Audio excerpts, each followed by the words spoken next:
Hello guys and welcome to another MyDMX 2.0 tutorial. Today we're going to look at some advanced features in the patch. So let's go ahead and add some fixtures. I'm going to use the Pocket series. Let's add 2 pocket washes and let's go with 2 pocket spots as well.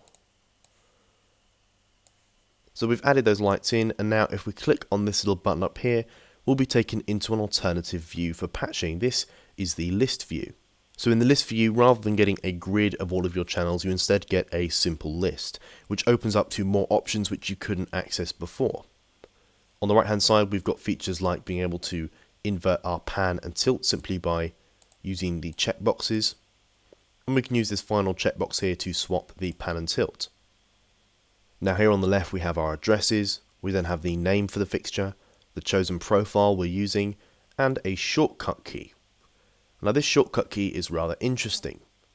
What it allows you to do is hold down that key on your keyboard and then receive a window allowing you to control the position of your light with your mouse. So here we can go ahead, double click, and I can say I want Pocket Wash 1 to be number 1, Pocket Wash 2 to be number 2, and 3, and then let's do this one as 3 as well. You can also click on the drop down arrow for each individual fixture, which will reveal all of the channels for the light. On the right hand side we now have additional options here. This first column here is an option for fade. Basically this means if you're fading between two scenes, is this value going to fade or is it going to snap to the new value? For example, for things like color, you want those attributes to fade, but things like your shutter channel, you don't really want them to fade into their new value, they need to snap. And finally you have your dimmer column here, which just assigns which of the channels is used for your dimmer. So now we're going to go ahead into our editor. Let's open up our scene builder. So on the top here we have our pocket washes. We can go ahead and beam them on. And as you remember, we assigned this first fixture to keyboard button 1 and this second fixture to keyboard button 2.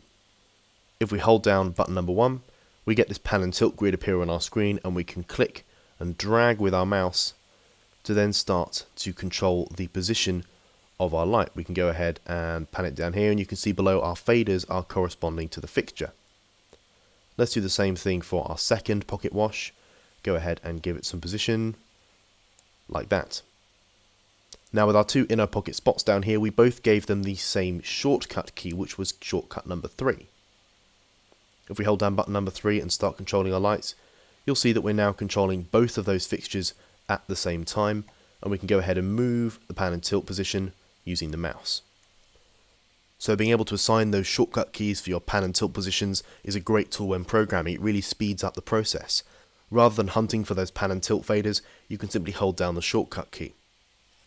So that's just a quick look at the list patch view and a cool shortcut feature to use when programming. Make sure you check out all my other MyDMX tutorials at the playlist link in the description below. If you have any questions, please let me know in the comments, and as always, thanks for watching.